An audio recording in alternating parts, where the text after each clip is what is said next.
71 যদি দেখতাম এতদিনে রাজাকার হয়ে যেতাম। আল্লাহ আমাদেরকে বাঁচাই দিছে, আল্লাহর মেহেরবানি, ঠিক কিনা বলে? মন মতো হইলে মুক্তিযোদ্ধা, মন মতো না হইলে রাজাকার। কত কিছু দেখলাম এই শাহবাগের বুকে। আল্লাহ 71 সালে দেখি নাই, আমরা শুনেছি পাক হানাদার বাহিনী জিজ্ঞেস করত মুসলিম না অমুসলিম চেক করার জন্য, বলতো কালেমা বল, কালেমা বাতাও। তো যারা কালেমা বলতে পারতো পাকিস্তানি বাহিনী নাকি ওদেরকে ছেড়ে দিত, শুনেছি। তো একজনকে, এক বাঙালিরে পেয়ে তার মাথার মধ্যে বন্দুকের নল ধরে বলতেছে কালেমা বল সালে, কালেমা বাতা, কালেমা বল। তো ভয়ের চোটে এই দোয়া পড়া শুরু করছে। ও পড়তেছে লা ইলাহা ইল্লা আনতা সুবহানাকা ইন্নী কুনতু মিনাজ জালিমিন। পাকিস্তানি বলে সালে ये तो मुसीबत का कलेमा है। বাঙালি কয় হাম তো ভি মুসিবত মে হ্যায়। পাকিস্তানি বলে বেটা কোন দোয়া বললি, এটা তো মুসিবতের কালেমা। কয় আমিও তো মুসিবতে আছি, আমার মাথার মধ্যে বন্দুক ধরে তুমি আমারে কালেমা জিজ্ঞেস করো, এখন কোনটা কালিমা আর কোনটা কি দোয়া, আমার হুঁশ আছে নাকি? প্রিয় ভাইরা, আসলে এটা দুআউল মুসিবা, বিপদে পড়লে এই দোয়া পড়তে হয়। লা ইলাহা ইল্লা আনতা সুবহানাকা ইন্নী কুনতু মিনাজ জালিমিন। এটা পড়বেন আপনারা। এই দোয়া পড়ে সাইয়েদনা ইউনূস আলাইহিস সালাম মাছের পেট থেকে রক্ষা পেয়েছিলেন। রক্ষা করেছিল কে? তুমি ইউনূস নবীরে যখন খাইলো মাছেতে গিলিয়া, ফেরেশতা পাঠাইয়া দিলে ইসমে আজম দিয়া। প্রাণে ছিল যাহার ভয় সেথা পাইল আশ্রয়, প্রাণে ছিল যাহার ভয় সেথা পাইল আশ্রয়। মাছের পেট হতে সে যে পেল পরিত্রাণ। আল্লাহু আল্লাহু তুমি জাল্লে জালালুহু, শেষ করা তো যায় না গে তোমার গুণগান। আল্লাহু আল্লাহু সুবহানাল্লাহ পড়ে। লা ইলাহা ইল্লা আনতা সুবহানাকা ইন্নী কুনতু মিনাজ জালিমিন। বিশ্বনবী বললেন দেয়ালে পিঠ থেকে গেলে, চোখে মুখে অন্ধকার, বাঁচার কোনো উপায় নাই, তখন এই দোয়াটা পড়তে হবে। এই দোয়া পড়ে আল্লাহর কাছে ফরিয়াদ করলে বিপদ মুক্ত করবেন কে? কেন এই দোয়াটা আল্লাহর কাছে বড্ড প্রিয় জানেন আমার ভাইরা? কারণ এই দোয়ার মধ্যে 3টা জিনিস আছে। আমি যেরকম আঙ্গুল উঁচু করেছি এরকম করেন তো। 3টা। কয়টা? 3টা। 1 নম্বরে হচ্ছে তাওহীদ, 2 নম্বরে তাসবিহ, 3 নম্বরে তাকরীর। আই রিপিট, আবারও বলছি, 1 নম্বরে তাওহীদ, 2 নম্বরে তাসবিহ, 3 নম্বরে তাকরীর। এই দোয়াটা আল্লাহর কাছে এত পছন্দনীয় কারণ এই দোয়ার প্রথম অংশে আছে তাওহীদ, আল্লাহর একত্ববাদের ঘোষণা। লা ইলাহা ইল্লা আনতা, ও আল্লাহ আপনি ছাড়া কোনো ইলাহ নাই, উপাস্য নাই। এই কথা বললে আল্লাহ বড় খুশি হয়ে যায়। সুবহানাল্লাহ পড়েন। এই দোয়ার দ্বিতীয় অংশে আছে তাসবিহ, মানে আল্লাহর প্রশংসা, প্রশংসা সূচক বাণী। সুবহানাক সুবহানাক সুবহানাক, ও আল্লাহ আমি আপনার পবিত্রতা ঘোষণা করছি। সুবহানাক, এই কথা শুনলেও আল্লাহ খুশি হয়ে যায়। সুবহানাল্লাহ পড়েন। এই দোয়ার তৃতীয় অংশে আছে তাকরীর। তাকরীর মানে পাপের স্বীকৃতি। তাকরীর মানে কি? তাকরীর মানে পাপের স্বীকৃতি। এই দোয়ার তৃতীয় অংশে আছে ইন্নী কুনতু মিনাল জালিমিন, ও আল্লাহ আমি জালিমদের অন্তর্ভুক্ত। আল্লাহ আল্লাহ আমি জালেম, আল্লাহ আমি ভুল করেছি, অন্যায় করেছি, আল্লাহ আমি জালেমদের অন্তর্ভুক্ত। এই পাপের স্বীকৃতি, অ্যাকনলেজমেন্ট আল্লাহ বড় পছন্দ করেন। যখন আল্লাহর কাছে আপনি ছোট হবেন, ছোট হতে হতে যত ছোট হবেন ওই দৃশ্যটা দেখতে আল্লাহ বড় পছন্দ করে। সুবহানাল্লাহ বলে। 3 নম্বর অংশ ইন্নী কুনতু মিনাজ জালিমিন, আল্লাহ আমি জালেমদের অন্তর্ভুক্ত। সাইয়েদনা আদম আলাইহিস সালাম ভুল করে যখন নিষিদ্ধ গাছের ফুল খেয়ে ফেললেন, ফল খেয়ে ফেললেন, আল্লাহ বললেন আদম ক্ষমা পেতে চাইলে তুমি আর হাওয়া মিলে স্বীকৃতি দাও, পাপের স্বীকৃতি আর পড়ো রব্বানা যালামনা আনফুসানা ওয়া ইল্লাম তাগফির লানা ওয়া তারহামনা লানাকুনান্না মিনাল খাসিরিন। ও আল্লাহ আমি আদম আর হাওয়া যালামনা আনফুসানা, আমরা আমাদের নফসের উপর বড় জুলুম করেছি। আল্লাহ ওয়া ইল্লাম তাগফির লানা ওয়া তারহামনা, আপনি যদি ক্ষমা না করেন, আপনি যদি দয়া পরবশ না হন, আপনি যদি রহম না করেন, আমরা তো ক্ষতিগ্রস্তদের মধ্যে শামিল হয়ে যাব। এই দোয়া করার সাথে সাথে সাইয়েদনা আদম আর হাওয়া আলাইহিস সালামকে ক্ষমা করে দিলেন কে? তাহলে এই দোয়ার 3 নম্বর অংশ তাকরীর, এটা আল্লাহ বড় পছন্দ করে। আমার কলিজার টুকরা ভাইয়েরা, গুনাহ করে শিকার যেতে হবে, এটা আল্লাহ ভালোবাসেন। সাইয়েদনা আবু বকর রাদিয়াল্লাহু তাআলা বিষ্ণু ইসা ইসলামকে বললেন, ইয়া রাসূলুল্লাহ আল্লিমনি দুআআন আদউ বিহি ফি সালাতি। নবী হে, আপনি আমার এমন একটা স্পেশাল দোয়া শিখায়া দেন যে দোয়াটা আমি নামাজে পড়ব। নবী বললেন, তাহলে তুমি পড়ো, আল্লাহুম্মা ইন্নী যালামতু নাফসি যুলমান কাসীরান ওয়া লা ইয়াগফিরুয যুনুবা ইল্লা আনতা ফাগফিরলি মাগফিরাতাম মিন ইনদিকা ওয়ারহামনি ইন্নাকা আনতাল গফুরুর রহিম। সুবহানাল্লাহ। সালাম ফিরানোর আগে পড়েন, কথা কয় না, পড়েন পড়েন। ও আবু বকর, নামাজে যদি দোয়া করতে মনে চায় এই দোয়াটা পড়বা, আল্লাহুম্মা ইন্নী যালামতু নাফসি, আল্লাহ জুলুম করেছি আমার নফসের উপর, যুলমান কাসীরা, অনেক জুলুম, ওয়া লা ইয়াগফিরুয যুনুবা ইল্লা আনতা, আপনি ছাড়াই জুনুব, এই পাপ ক্ষমা করার দ্বিতীয় কোনো রব নাই। আছে? আল্লাহ ছাড়া আমাদের গুনাহ আর কে কে ক্ষমা করতে পারে বলেন তো? কে পারে? কে? এজন্য আল্লাহরে বলবেন, আল্লাহ আমি ছাড়া তোমার গোলামের অভাব নাই, ও আমার রব আমি ছাড়া এই জমিনের বুকে তোমার গোলামের অভাব নাই, কিন্তু তুমি ছাড়া তো আমার দ্বিতীয় কোনো রব নাই। পারবেন বলতে? পারবেন? চোখের পানি ছেড়ে আল্লাহরে বলবেন, আল্লাহ তুমি আমার রব, তুমি আমার সব। কি বলবেন? আল্লাহ আমারে রব। সবাই বলুন, আল্লাহ আমারে রব, দমে দমে তনু মনে তারিও রব, আল্লাহ আমারে রব। আল্লাহরে বলেন, আল্লাহ তুমি আমার রব, তুমি আমার সব। আল্লাহ আমি ছাড়া এই জমিনে তোমার গোলামের অভাব নাই, তুমি ছাড়া আমার দ্বিতীয় কোনো রব নাই। এ কথা বলে চোখের পানি ছেড়ে আল্লাহরে স্বীকৃতি দেন, আল্লাহ আমি পাপী, আল্লাহ জামিনে আমার চেয়ে বড় পাপী আর কেউ নাই।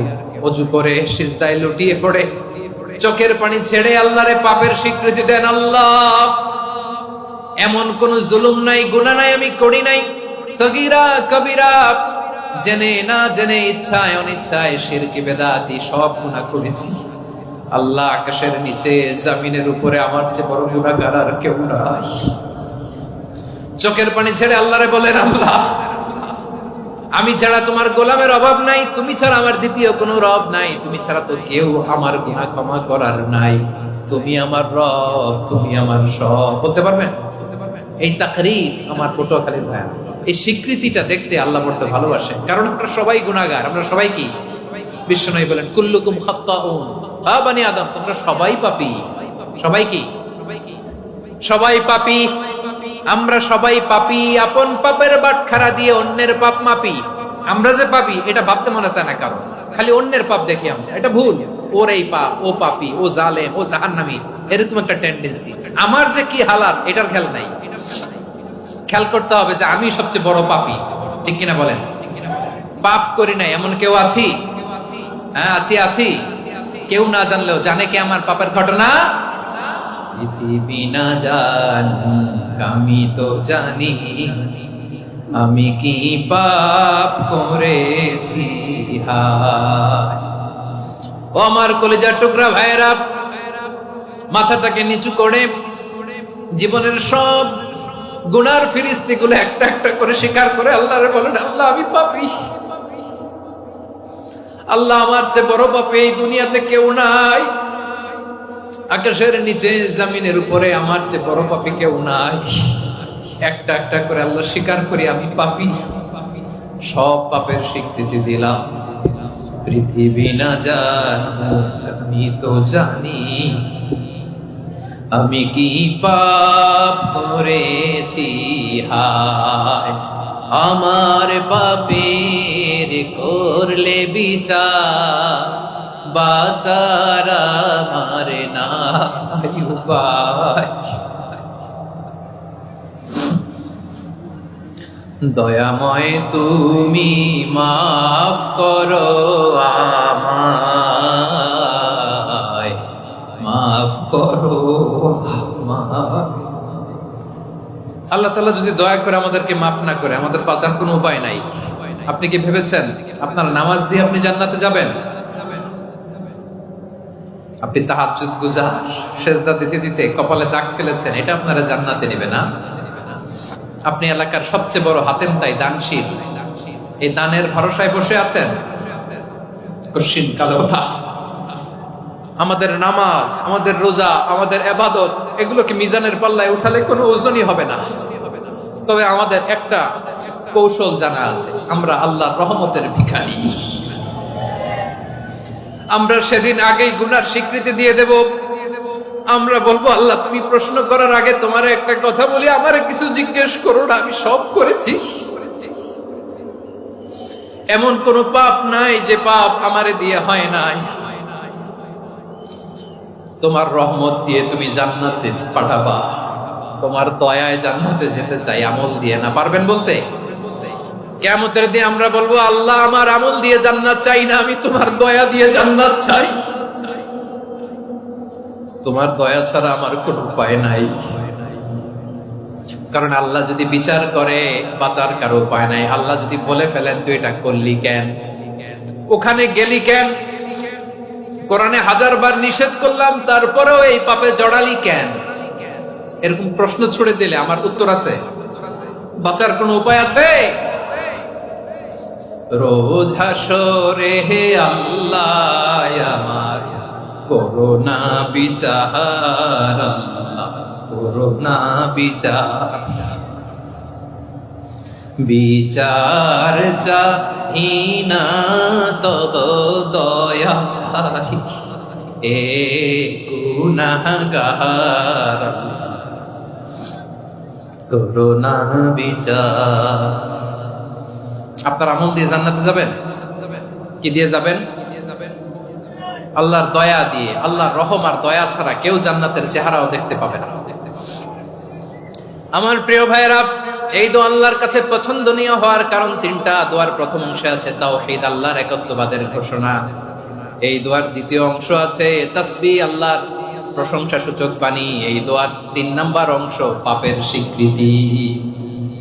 তাহলে আমরা সবাই গুনাহগার। আমরা আল্লাহর কাছে পাপের স্বীকৃতি দিয়ে বলবো, ও আল্লাহ ইন্নী কুনতু মিনাজ জালিমিন, আমরা জুলুম করেছি, পাপ করেছি, অন্যায় করেছি, আল্লাহ বুঝতে পারি নাই। শয়তানের ওয়াসওয়াসায় পড়ে, বন্ধুর পাল্লায় পড়ে, নফসের খায়েশ মিটাতে যে আল্লাহ করে ফেলেছি। তুমি গুনাহ না মাফ না করলে আমাদের গুনাহ মাফ করার দ্বিতীয় কেউ নাই। ঠিক কিনা বলেন? এভাবে অনুতপ্ত হয়ে যদি আল্লাহর কাছে দোয়া করেন, দেয়ালে পিঠ থেকে গেছে, কোন রাস্তা নাই বের হওয়ার, ওই মুহূর্তেও আপনাকে বিপদ থেকে উদ্ধার করবে কে? বিশ্বনবী চরম বিপদে পড়লে 2টা দোয়া পড়তেন। প্রথম হলো এটা, লা ইলাহা ইল্লা আনতা সুবহানাকা ইন্নী কুনতু মিনাল জালিমিন। এই দোয়াটা আমরা বেশি বেশি পড়ব প্রিয় ভাইরা। রাজি আছেন? সবাই আওয়াজ করে পড়ুন ইনশাআল্লাহ। আমার প্রিয় ভাইয়েরা, বিপদে পড়লে বিশ্বনবী আরো একটা দোয়া পড়তেন, লা ইলাহা ইল্লাল্লাহুল আযীমুল হালিম, লা ইলাহা ইল্লাল্লাহু রাব্বুল আরশিল আযীম, লা ইলাহা ইল্লাল্লাহু রাব্বুস সামাওয়াতি ওয়াল আরদি ওয়া রাব্বুল আরশিল কারীম। এই যে বললাম, রেকর্ড হয়ে গেছে। এখন তো আর ইনস্ট্যান্ট মুখস্থ না হলো, পরে মুখস্থ করে নেবেন। আল্লাহ ছাড়া কোনো উপাস্য নাই, তিনি সুমহান, মহা সহিষ্ণু। আল্লাহ ছাড়া কোনো উপাস্য নাই, তিনি সুমহান, আরশের অধিপতি। আল্লাহ ছাড়া কোনো উপাস্য নাই, তিনি আকাশের মালিক, জমিনের মালিক, তিনি সুবিশাল আরশের অধিপতি। সুবহানাল্লাহ পড়েন এই দোয়াটা। কেউ যদি পড়ে যদি এর ওসিলা করে দোয়া করে, তাকে বিপদ থেকে মুক্তি দেয় কে? মনে থাকবে আপনাদের? তাহলে বিপদের প্রথম ধাক্কায় কি যেন পড়তে হয়? ইন্না লিল্লাহ। তারপরে কি বলে আল্লাহর কাছে নিজেকে সঁপে দিতে হয়? দেয়ালে পিঠ থেকে গেলে লা ইলাহা ইল্লা আনতা সুবহানাকা ইন্নী কুনতু মিনাজ জালিমিন। 2 নাম্বার হচ্ছে লা ইলাহা ইল্লাল্লাহুল আযীমুল হালিম, লা ইলাহা ইল্লাল্লাহু রাব্বুল আরশিল আযীম, লা ইলাহা ইল্লাল্লাহু রাব্বুস সামাওয়াতি ওয়াল আরদি ওয়া রাব্বুল আরশিল কারীম। মনে থাকবে? ইনশাআল্লাহ বলেন সবাই, আওয়াজ করে সবাই ইনশাআল্লাহ। অনেক সময় এমন হয়, হঠাৎ বিপদের সম্মুখীন হই আমরা, রেডি হয়ে বের হইছে অফিসে, হঠাৎ অ্যাক্সিডেন্টে পড়ে যাই, হঠাৎ পেটের ব্যথায় অজ্ঞান। এরকম হয় না? আপনাদের হয় না? বিষ্ণু ইসলাম বলেন আকস্মিক দুর্ঘটনার বিপদ থেকে যদি কেউ বাঁচতে চায় সকাল সন্ধ্যা যেন প্রত্যেকে এই দোয়াটা পড়ে। সকালে যদি 3 বার পড়ে সন্ধ্যা পর্যন্ত হঠাৎ বিপদ থেকে সে রক্ষা পাবে। To be protected from sudden calamity, sudden disaster, sudden calamity, হঠাৎ বিপদ, হঠাৎ ভয়ঙ্কর কোন আকস্মিক বিপদ থেকে আল্লাহ বাঁচায় দেবে। সকালে পড়লে সন্ধ্যা পর্যন্ত প্রোটেক্টেড, সন্ধ্যাবেলায় যদি 3 বার পরে সকাল পর্যন্ত প্রোটেক্টেড। সুবহানাল্লাহ পড়েন। দোয়াটা কি? দোয়াটা হচ্ছে বিসমিল্লাহিল্লাযী লা ইয়াদুররু মা ইসমিহি শাইউন ফিল আরদি ওয়ালা ফিস সামাই ওয়া হুয়াস সামিউল আলিম। ছোট না, অনেক ছোট, মুখস্থ করবেন। বিসমিল্লাহিল্লাযী লা ইয়াদুররু মা ইসমিহি শাইউন ফিল আরদি ওয়ালা ফিস সামা। ওই আল্লাহর নাম নিচ্ছি যে আল্লাহর নামের বরকতে আকাশ জমিনের কোনো কিছু কারো কোনো ক্ষতি সাধন করতে পারে না। তিনি সর্বশ্রোতা সর্বজ্ঞ। সুবহানাল্লাহ পড়েন। পড়বেন এই দোয়াটা, বিসমিল্লাহিল্লাযী লা ইয়াদুররু মা ইসমিহি শাইউন ফিল আরদি ওয়ালা ফিস সামাই ওয়া হুয়াস সামিউল আলিম। ফজরের পরে 3 বার, মাগরিবের পরে 3 বার যদি কেউ পড়ে প্রোটেক্টেড, যে কোনো হঠাৎ বিপদ থেকে প্রোটেক্টেড। প্রোটেক্ট করেন কে? ওই আল্লাহর নাম নিচ্ছি যে আল্লাহর নামের ওসিলায় আকাশ জমিনের কোনো কিছু কোনো ক্ষতি করতে পারে না। সুবহানাল্লাহ পড়েন। আচ্ছা, এবার আমাদের জীবনে দুশ্চিন্তা আছে না নাই বলেন? Tension, hyper tension, anxiety, depression, চিন্তা, টেনশন নাই এরকম কে কে আছে দেখি? হাত তোলেন। ওই যে হাত তুলছে এক আল্লাহর ওলি, ওই যে টেনশন নাই তোমার, মাশাআল্লাহ। ও না বুঝে তুলছে, ঝোঁকের চোটে, জোশের ঠেলায় ধাক্কায় তুলে ফেলছে। সবার জীবনে টেনশন আছে না নাই? এই দুশ্চিন্তা, পেরেশানি, মারাত্মক পেরেশানি থেকে মুক্তি পাওয়ার জন্য বিষ্ণু ইসলাম 2টো দোয়া পড়তেন। কয়টা? অনেকগুলো পড়তেন। স্পেশাল 2টো দোয়া আজকে আপনাদের শিখায় যাব। শুনবেন না? কষ্ট হচ্ছে? সংক্ষিপ্ত মুনাজাত দিয়ে দেই। ওরে আল্লাহ, আমি তো 9:30 ক্রস করে ফেলছি মাসুদ ভাই, খেলো করে নেই। আরো কয়েক মিনিট? ঠিক আছে, ঠিক আছে। পেরেশানিতে পড়লে, টেনশনে পড়লে এই দোয়াটা, প্রিয় ভাইরা, বিষ্ণু ইসলাম যখন খুব বিপদে পড়তেন, দুশ্চিন্তা ওনাকে ঘিরে ধরতো, উনি পড়তেন ইয়া হাইয়ু ইয়া কাইয়ুম বিরহমাতিকা আস্তাগীথ, ইয়া হাইয়ু ইয়া কাইয়ুম বিরহমাতিকা আস্তাগীথ, ইয়া হাইয়ু ইয়া কাইয়ুম, হে শাশ্বত অবিনশ্বর, হে চিরঞ্জীব, বিরহমাতিকা আস্তাগীথ, তোমার রহমতের উসিলায় তোমার কাছে ফরিয়াদ করি। এটা পড়তেন। আবার আরেক বর্ণনায় এসেছে ইয়া হাইয়ু ইয়া কাইয়ুম বিরহমাতিকা আস্তাগীথ আসলিহ লি শা'নি কুল্লাহু ওয়ালা তাকিলনি ইলা নাফসি তারফাতা আইন। আসলিহ লি শা'নি কুল্লাহ, আল্লাহ আমার সবকিছু আপনি সেটেল করে দেন। আমাদের সব ঝামেলা সেটেল করে দিতে পারে কে? আমরা তো সেটেলমেন্টের জন্য ওএসপি সাহেবের কাছে যাই, ডিসি সাহেবের কাছে যাই, অমুক ভাইয়ের কাছে যাই, তমুক ভাইয়ের কাছে যাই। এই দোয়া পড়লে আরশের উপর থেকে আপনার ম্যাটার সেটেল করে দিবে কে? তাহলে পড়বেন ইয়া হাইয়ু, হে চিরঞ্জীব। হাইয়ু মানে চিরঞ্জীব, যিনি চিরকাল বেঁচে থাকবেন, মরবেন না। আল্লাহ মরবেন? তার কোনো লয় আছে? ক্ষয় আছে?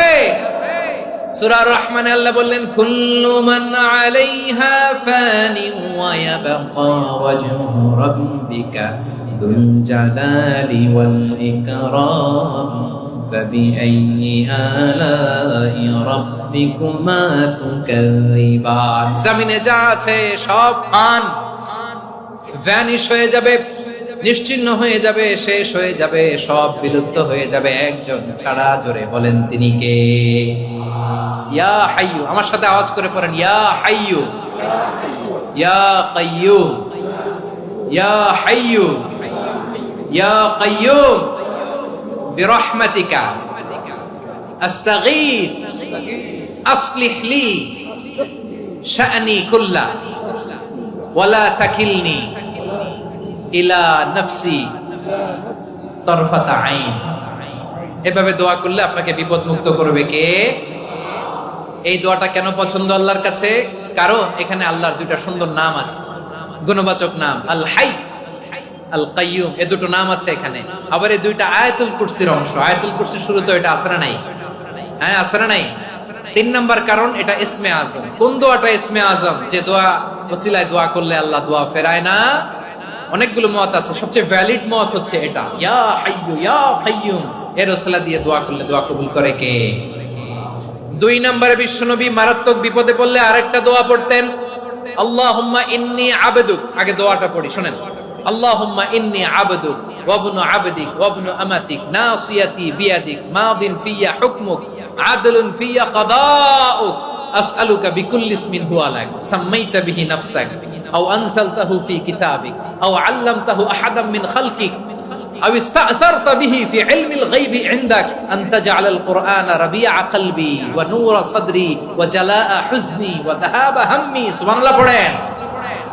বিশ্বনবী বলতেন, আল্লাহুম্মা ইন্নী আবদুক, ও আল্লাহ আমি আপনার গোলাম, ওয়া ইবনু আবদিক, গোলামের ঘরের গোলাম, ওয়া ইবনু আমাতিক, বাদীর ঘরের গোলাম। মানে আল্লাহ আমি আপনার গোলাম, আমার বাবা আব্দুল্লাহ ছিল আপনার গোলাম, আমার মা আমিনা ছিল আপনার বাদী। মানে আমরা গোলাম বংশের, সব গোলাম।